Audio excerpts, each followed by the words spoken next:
Hey guys, myself Sam Start and welcome to my another blog channel.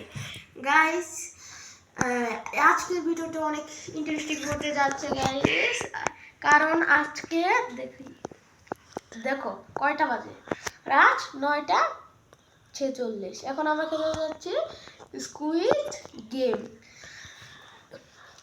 এত রাতে guys সবাই কিন্তু ঘুমিয়ে পড়ছে, আমরা কিন্তু শীতের দিনে তাড়াতাড়ি ঘুমিয়ে পড়ি। 9:46 বাজে। এই টাইমে আমি তোমাদের জন্য কষ্ট করে ভিডিও বানাচ্ছি, এত কষ্ট করে গাইস। তোমরা যদি সাপোর্ট না করো গাইস কেমন লাগে? তো গাইস তোমরা আমার চ্যানেলটাকে লাইক এবং সাবস্ক্রাইব এবং শেয়ার করে দাও গাইস। এখন আমরা বেশি দেরি করবো না, এখন আমরা কুইজ প্রতিযোগিতাতে শুরু করব। হ্যাঁ, আমাকে আচ্ছা সাদ, বলো তো শীতকাল কাকে বলে?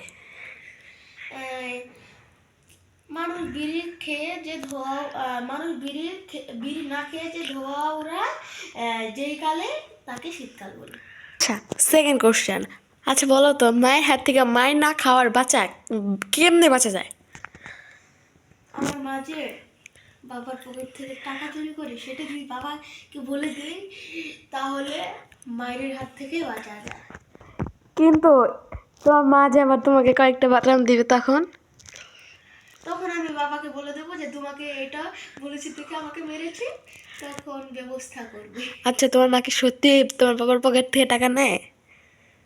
মাঝে মাঝে টুকটাক একটু নেয়। নিয়ে কি করেছে এখন পর্যন্ত? নিয়ে অনেক কিছুই করে। কি কি বানিয়েছে তোমার মা? দুইটা কানের গয়না বানিয়েছে, একটা চুড়ি বানিয়েছে, একটা চুড়ি বানিয়েছে, আর এই হাতেরও চুড়ি বানিয়েছে, দুইটা মোট চুড়ি বানিয়েছে, চেন বানিয়েছে, আবার রূপার ব্রেসলাইট বানিয়েছে। এগুলোই। আর যে পায়ে যে রূপার নূপুর বানিয়েছে পায়ে। ও আচ্ছা, ওখান থেকে তোমাকে কোনো ভাগ দেয় না? মাঝে মাঝে ভাগ দেয়, যদি আমি দেখে ফেলি, নয় ভাগ দেয় না। ওকে, তো তোমার জন্য সেকেন্ড কোশ্চেন।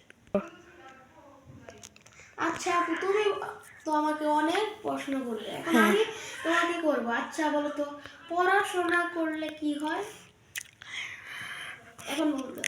পড়াশোনা করলে, ওকে দেখো, আমরা যে পড়াশোনা করি তাহলে আমরা পাস করবো পরীক্ষাতে, আর পরীক্ষাতে পাস করলে নিশ্চয়ই আমাদের আব্বা আম্মা অনেক আদর করবে, খেলতে যেতে দিবে। এখন যদি আমরা খেলতে যাই তাহলে অন্য ছেলে মেয়েদের সাথে খেলতে খেলতে নিশ্চয়ই আমরা ব্যথা পাবো, আর যদি ব্যথা পাই তাহলে আমাদের বাবা মা নিশ্চয়ই আমাদের হাসপাতালে নিয়ে যাবে, আর হাসপাতালে গেলে রোগ, ডাক্তার, ইঞ্জেকশন এগুলো দেখে নিশ্চয়ই আমরা মারা যাবো। আর আমরা যদি মারা যাই তাহলে আমাদের পড়াশোনা করে লাভটা কি? সো লজিকটা কি দাঁড়ালো? পড়াশোনা করে কোনো লাভ নেই, পড়াশোনা করে কোনোই লাভ নেই, আমাদের পড়াশোনা করতেই হবে না, আমাদের মা বাবা হুতে চিল্লায়।